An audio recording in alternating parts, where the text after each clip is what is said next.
Share my mind, and you don't die. This is the season 1, the episode 578 in the series How to Manifest Immortality. And the name of today's teaching is Beyond the Body. There is nothing outside you. That is what you must ultimately learn, for it is the realization that the kingdom of heaven is restored to you. For God created only this, and he did not depart from it nor leave it separate from himself. The kingdom of heaven is the dwelling place of the Son of God, who left not his Father and dwells not apart from him.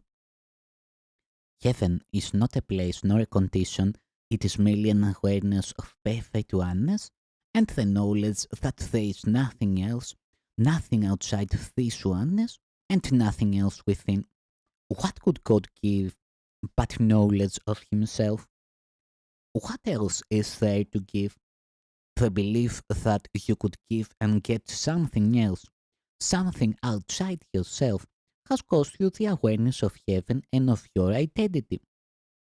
And you have done a stranger thing that you had realized.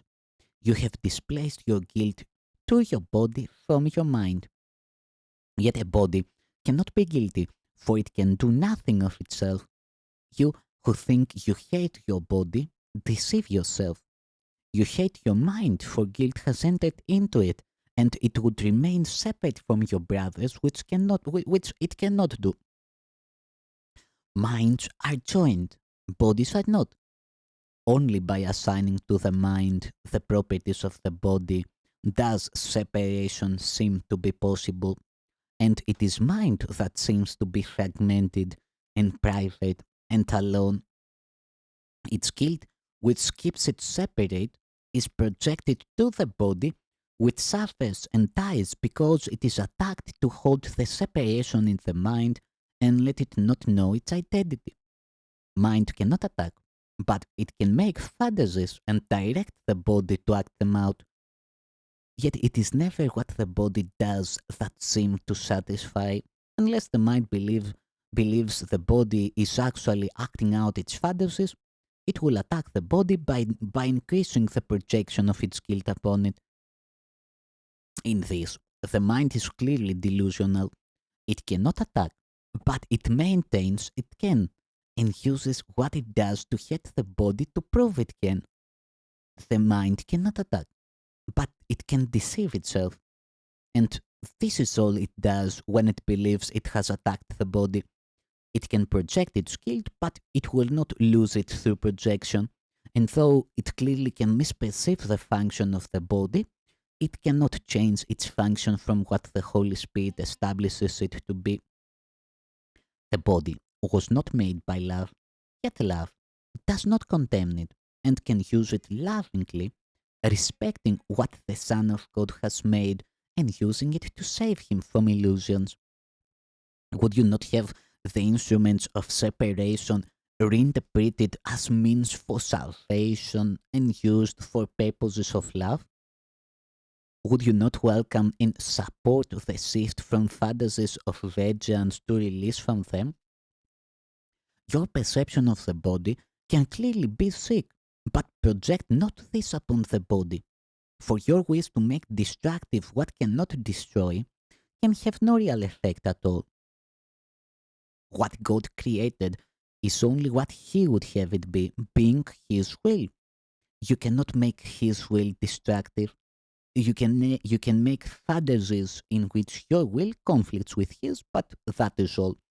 It is insane to use the body as the scapegoat for guilt, directing its attack and blaming it for what you wished it to do.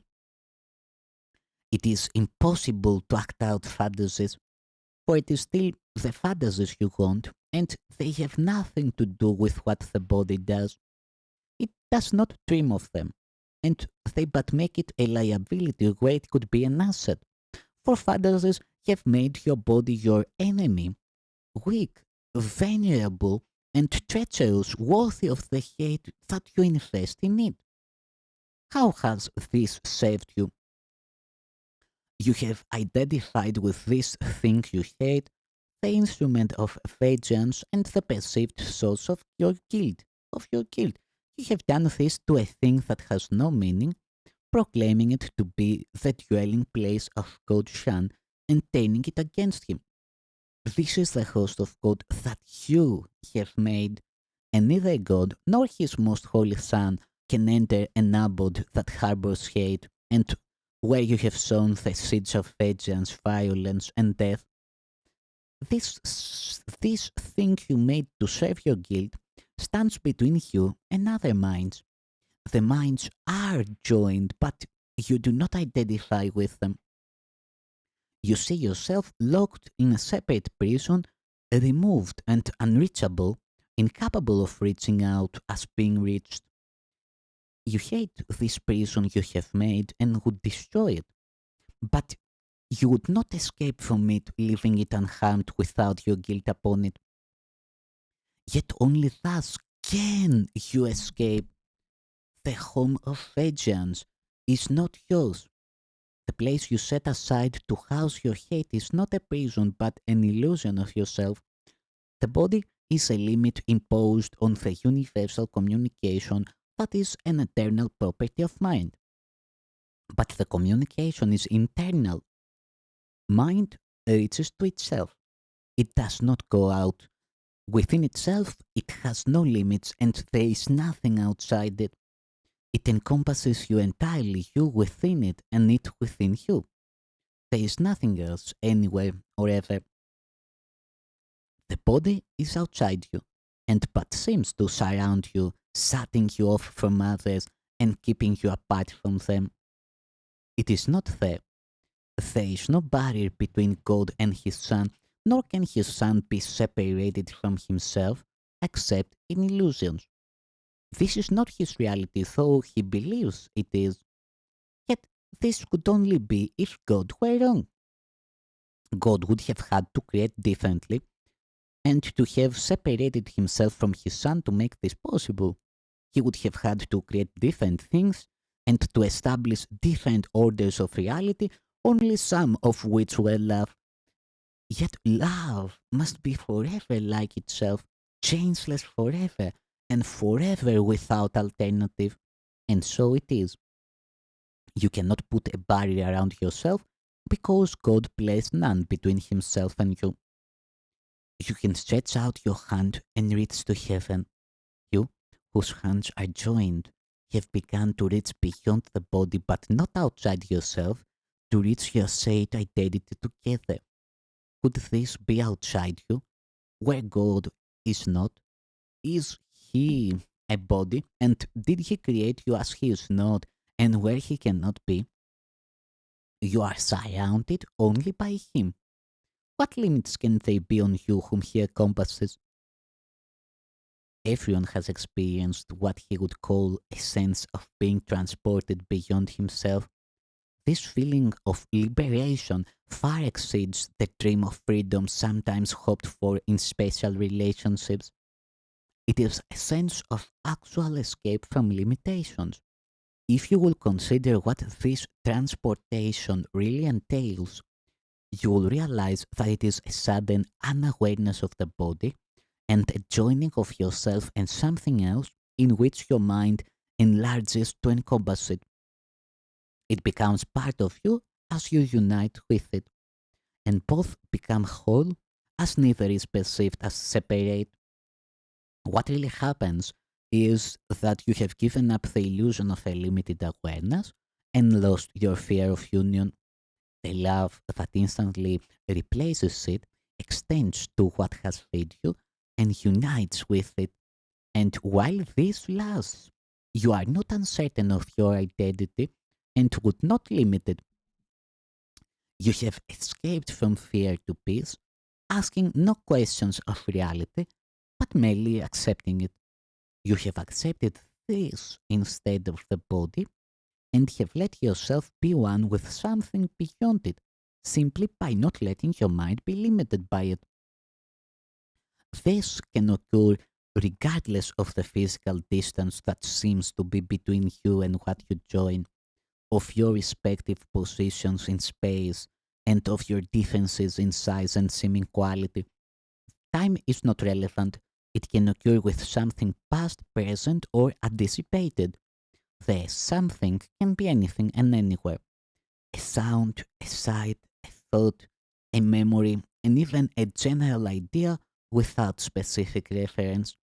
Yet, in every case, you join it without reservation because you love it and would be with it.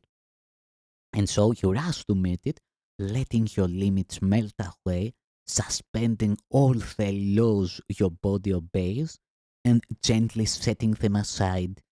There is no violence at all in this escape. There is no violence at all in this escape. The body is not attacked, but simply properly perceived. It does not limit you, merely because you would not have it so. You are not really lifted out of it. It cannot contain you. You go where you would be, gaining, not losing a sense of self.